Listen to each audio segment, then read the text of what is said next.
ರುದ್ರಮೂರ್ತಿ ಅವರೇ, ಈಗ ಬಹಳ ಇಂಪಾರ್ಟೆಂಟ್ ಅಂತ ಹೇಳಿದ್ರೆ ಚಿನ್ನದ ವಿಚಾರ ಮತ್ತೆ ಬೆಳ್ಳಿಯ ವಿಚಾರ. ಬೆಳ್ಳಿ ರೇಟ್ ಅಂತೂ ಬಹಳ ಬೂಮ್ ಆಗ್ತಾ ಇದೆ. ಸೊ ಇನ್ವೆಸ್ಟ್ಮೆಂಟ್ ಬೆಳ್ಳಿ ಮೇಲೆ ನಾವು ಮಾಡಬೇಕಾ ಅಥವಾ ಚಿನ್ನದ ಮೇಲೆ ಮಾಡಬೇಕಾ ಅನ್ನುವಂಥದ್ದು ಒಂದು ಕುತೂಹಲ.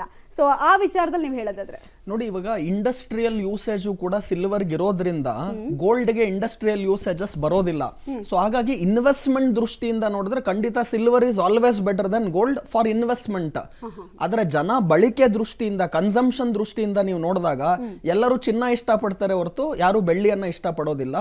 ನನ್ನ ಪ್ರಕಾರ ಗೋಲ್ಡ್ ಲಾಸ್ಟ್ 2 ವರ್ಷದಲ್ಲಿ ಏನ್ 40% ರಿಟರ್ನ್ ಅನ್ನ ಕೊಟ್ಟಿದೆ, ಆ ರಿಟರ್ನ್ಗಳು ಇವತ್ತಿಂದ 2 ವರ್ಷಕ್ಕೆ ಬರೋದಿಲ್ಲ. ಈಗ ಯಾರ್ಯಾರು ಚಿನ್ನದಲ್ಲಿ 2 ವರ್ಷದ ಹಿಂದೆ ಹೂಡಿಕೆ ಮಾಡಿದ್ರು ಫ್ಯಾಬ್ಯುಲಸ್ ರಿಟರ್ನ್ 5-6% FD ರೇಟ್ಗಳು ಬರೋ ಟೈಮಲ್ಲಿ 40% ರಿಟರ್ನ್ ಅನ್ನು ಚಿನ್ನ ಕಳೆದ 2 ವರ್ಷದಲ್ಲಿ ಕೊಟ್ಟಿದೆ. ಬೆಳ್ಳಿನೂ ಸರಾಸರಿ 40ಕ್ಕೂ ಜಾಸ್ತಿ, 45ರಿಂದ 50% ರಿಟರ್ನ್ ಅನ್ನ ಕಳೆದ 2 ವರ್ಷದಲ್ಲಿ ಸಿಕ್ಕಿದೆ. ಒಂದ್ ಟೈಮಲ್ಲಿ ಬೆಳ್ಳಿ 35,000 37,000 ಅವೈಲಬಲ್ ಇತ್ತು 2 ವರ್ಷದ ಹಿಂದೆ. 1 ಲಕ್ಷ ಇವತ್ತಿನ ರೇಟ್ ಅಂದ್ರೆ 3 ಟೈಮ್ಸ್ ಆಗಿದೆ ಲೋಯರ್ ರೇಟ್ ಇಂದ ನಾನು ಲೆಕ್ಕ ಹಾಕಿದ್ರೆ. ಅಂಡ್ ಕೇವಲ 3 ವರ್ಷದಲ್ಲಿ ಆಗಿದೆ ಇದೆಲ್ಲ. ಸೊ ಗೋಲ್ಡ್ ಸಿಲ್ವರ್ ಇವತ್ತಿಂದ ನೆಕ್ಸ್ಟ್ 2 ವರ್ಷಕ್ಕೆ ನನ್ನ ಪ್ರಕಾರ ರಿಟರ್ನ್ಸ್ ಗಳ ಜಾಸ್ತಿ ಬರೋದಿಲ್ಲ. ಶೇರ್ ಮಾರ್ಕೆಟ್ ಇವತ್ತಿನ ನೆಕ್ಸ್ಟ್ 2 ವರ್ಷಕ್ಕೆ ಜಾಸ್ತಿ ರಿಟರ್ನ್ ಬರುತ್ತೆ ಅಂತ ಹೇಳ್ತೀನಿ. ದಿವ್ಯಾ ಮೇಡಮ್, ಈಗ ಓರ್ವ ಮಹಿಳೆಯಾಗಿ ಹೇಳಿ, ಈಗ ಮಹಿಳಾ ಸಬಲೀಕರಣದ ಬಗ್ಗೆ ವಿಪರೀತ ಮಾತನಾಡ್ತಾರೆ. ನಿರ್ಮಲಾ ಸೀತಾರಾಮನ್ ಅವರು ಯಾವುದೇ ಪ್ರೋಗ್ರಾಮ್ಗೆ ಹೋದರೆ ಎಲ್ಲಿ ಹೋದರೂ ವಿಮೆನ್ ಎಂಪವರ್ಮೆಂಟ್ ಬಗ್ಗೆ ಮಾತನಾಡ್ತಾರೆ. ಬಟ್ ಅದು ಬಜೆಟ್ನಲ್ಲಿ ರಿಫ್ಲೆಕ್ಟ್ ಆಗ್ತಾ ಇದೆಯಾ? ಬಜೆಟಲ್ಲಿ ಅಷ್ಟೊಂದು ನಂಬರ್ಸ್ ಕಾಣಿಸ್ತಾ ಇದೆ. ನಮಗೆ ಇಷ್ಟು ಇನ್ವೆಸ್ಟ್ಮೆಂಟ್ ಮಾಡ್ತಾ ಇದೀವಿ, ಅಷ್ಟು ಆ್ಯಕ್ಚುಲಿ ಯಾರಿಗೆ ರೀಚ್ ಆಗಬೇಕೋ ಅವ್ರಿಗೆ ರೀಚ್ ಆಗ್ತಾ ಇಲ್ಲ ಅನ್ನೋದು ನನ್ನ ಅನಿಸಿಕೆ. ಈವನ್ ಉದ್ಯಮದ ಕಡೆ ಆಲ್ಸೋ ತುಂಬ ಜನ ಮಹಿಳೆಯರಿಗೆ ಸ್ವಂತ ಉದ್ಯಮ ಸ್ಟಾರ್ಟ್ ಮಾಡುವಂಥ ಇಂಟ್ರೆಸ್ಟ್ ಇರುತ್ತೆ. ಬಟ್ ಸರ್ಕಾರದಿಂದ ಯಾವ ಥರ ಸ್ಪೆಷಲ್ಲಾಗಿ ಮಹಿಳೆಯರಿಗೆ ಅಂತ ಏನೂ ಕೊಡ್ತಾ ಇಲ್ಲ. ಕೆಲವೊಂದು ಕಡೆ ಈ ಲೋನ್ ಸಬ್ಸಿಡೀಸ್ ಏನಿದೆ, ಗೌರ್ಮೆಂಟ್ ಸ್ಟೇಟ್ ಗೌರ್ಮೆಂಟ್ ಅವರ ಗೃಹಲಕ್ಷ್ಮಿ ಯೋಜನೆಯಲ್ಲಿ ಒಂದು 2,000 ಕೊಡ್ತಾ ಇದ್ದಾರೆ. ಆ ಥರ ಪ್ರೋಗ್ರಾಮ್ಗಳು ವರ್ಕೌಟ್ ಆಗುತ್ತಾ ಅಂತ? ಆ ಥರ ಪ್ರೋಗ್ರಾಮ್ ಅದಕ್ಕಿಂತ ಇವಾಗ ಕರ್ನಾಟಕ ಸರ್ಕಾರದಲ್ಲಿ ನೋಡಿದ್ರೆ KSFC ಲೋನ್ಸ್ ಇದೆ. ವುಮೆನ್ ಆಂಟ್ರಪ್ರನರ್ಸ್ಗೆ ಮ್ಯಾನುಫ್ಯಾಕ್ಚರಿಂಗ್ 4% ಕೊಡ್ತಾ ಇದೆ ಲೋನ್ಸು, 2ರಿಂದ 5 ಕೋಟಿವರೆಗೂ. ಈ ಥರದ್ದೊಂದು ಒಳ್ಳೊಳ್ಳೆ ಸ್ಕೀಮ್ ಇದು state government KSFC Karnataka state industrial ಇಂದ.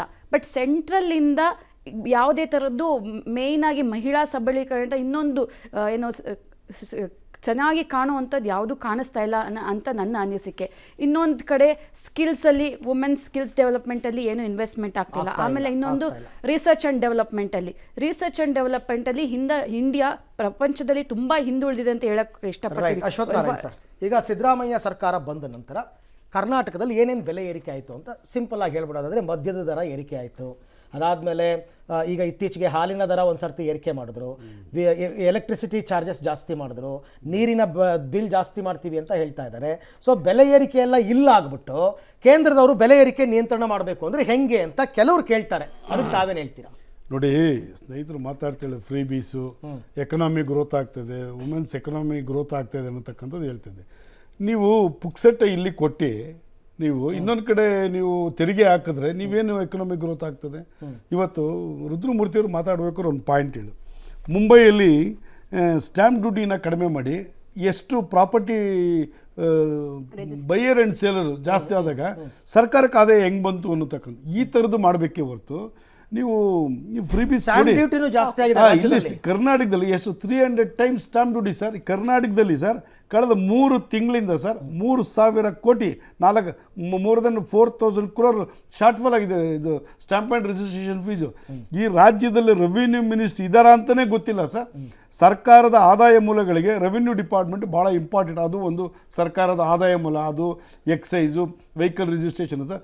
3 months ಆಗಿದೆ ಸರ್. ಈ ಖಾತಾ ಅಂದ್ಕೊಂಡು ರಿಜಿಸ್ಟ್ರೇಷನ್ ಎಲ್ಲ ನಿಂತೋಗ್ಬಿಟ್ಟಿದೆ ಸರ್. ನೀವೇನೇ ಕಾನೂನು ಮಾಡಿ ಸರ್, ನೀವು ಪ್ರೊಸ್ಪೆಕ್ಟಿವ್ ಆಗಿ ಆ ಕಾನೂನು ಮಾಡಬೇಕು. ರೆಟ್ರಾಸ್ಪೆಕ್ಟಿವ್ ಎಫೆಕ್ಟ್ ಆಗಿ ಆ ಕಾನೂನು ಮಾಡಿ ಏನರ್ಥ? 2002 ಅವರು ನಿಮ್ಮ ಮೇಲೆ ಅದೇ ಆರೋಪ ಮಾಡ್ತಿರೋದು ಸರ್. ಇಲ್ಲ ಸರ್, ಕೆಸರಚಾಟದ ಮಧ್ಯೆ ಒಂದೇ ನಿಮಿಷ. ಬಜೆಟ್ ಸ್ಟಾರ್ಟ್ ಆಗ್ಬಿಡುತ್ತೆ ನಿಮ್ದು, ಆಮೇಲೆ ಕೂಡ ರಾಜಕೀಯ ಆರೋಪ ಪ್ರತ್ಯಾರೋಪ ಇರುತ್ತೆ. ಬಟ್ ಜನರಿಗೆ ಒಂದು ವಿಚಾರನ ಹೇಳ್ಬಿಡ್ತೀನಿ ನಾನು ಸರ್. ಈಗ ತುಂಬಾ ಜನ ಬಯಸ್ತಿರೋದು ಟ್ಯಾಕ್ಸ್ ಎಕ್ಸೆಂಪ್ಷನ್ ಸಾಧ್ಯತೆ ಇದೆಯಾ? ಮತ್ತೆ ಲಾಸ್ಟ್ ಟೈಮ್ ಪಿಯೂಷ್ ಗೋಯಲ್ ಅವರು ಅವ್ರು ಮಾಡಿದ್ದು 7.5 ಲಕ್ಷ ಅದೇನು ಎಕ್ಸೆಂಪ್ಷನ್ ಅನ್ನ ನಾವು ನೋಡ್ತಾ ಇದೀವಿ ರಿಬೇಟ್ ಅಂತ, ಅದನ್ನ ಅವ್ರು ಮಾಡಿದ್ದು. ಅವ್ರು ಬಿಟ್ರೆ ತುಂಬಾ ಸಲ ಬಜೆಟ್ ಮಂಡಿಸಿದ್ರು, ಯಾವುದು ಸಾಧ್ಯ ಆಗಿರ್ಲಿಲ್ಲ.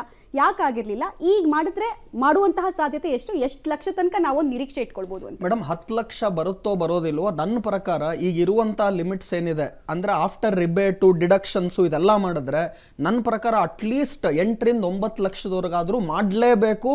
ಈ ಸಲ ಸಿಗುವಂತ ಆಪರ್ಚುನಿಟಿ ಮುಂದಕ್ಕೆ ನಿಮಗೆ ಸಿಗೋದಿಲ್ಲ ಅಂತ ಹೇಳ್ತಾ ಇದ್ದೀನಿ. ಆಮೇಲೆ very important point madam, middle class ಹಾಗೂ ಬಡವರಿಗೆ ಖಂಡಿತವಾಗ್ಲೂ ಹೈಯೆಸ್ಟ್ ಫೋಕಸ್ ಅನ್ನ ಕೊಡಬೇಕು. ರಾಥೋಡ್ ಅವ್ರು ಹೇಳಿದ ಮಾತ್ರ ನಾನು ಒಪ್ತಿದ್ದೀನಿ. ಆದ್ರೆ ಫ್ರೀ ಬೇಸ್ ಕೊಡುವ ಮುಖಾಂತರ ಫೋಕಸ್ ಕೊಡೋದಲ್ಲ. ಅವರ ಕೈಯಲ್ಲಿ ಕೆಲಸ ಬೇಕಾದ್ರೆ ಏನೇನ್ ಸ್ಕಿಲ್ ಡೆವಲಪ್ಮೆಂಟ್ಸ್ ಬೇಕಾಗಿದೆ, ಬೇರೆ ಯಾವ ರೀತಿ ಅವ್ರಿಗೆ ನಾವು ಫಂಡಿಂಗ್ ಗಳನ್ನ MSME ಕೊಡೋ ಮುಖಾಂತರ ಎಂಪ್ಲಾಯ್ಮೆಂಟ್ ಆಪರ್ಚುನಿಟಿ ಕ್ರಿಯೇಷನ್ ಈ ಕಡೆ ಗಮನ ಕೊಡಿ.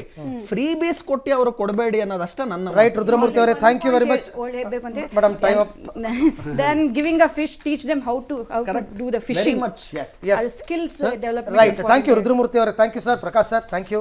Ashwath Narayan sir, thank you. Divya ಅವರೇ, ಸೊ ಇನ್ನೇನು ನಾವಿಲ್ಲಿ ತನಕ 2 ಗಂಟೆ ಮಾತನಾಡಿದ್ದಾಯ್ತು. ಇನ್ನು ವಿತ್ತ ಸಚಿವರ ಅವಕಾಶ, ಅವರು ಶುರು ಮಾಡ್ತಾರೆ. ಏನೇನು ಇಷ್ಟೆಲ್ಲ ಮಾತನಾಡಿದ ನಿರೀಕ್ಷೆಗಳು ಸಾಕಾರ ಆಗುತ್ತಾ ನೋಡೋಣ.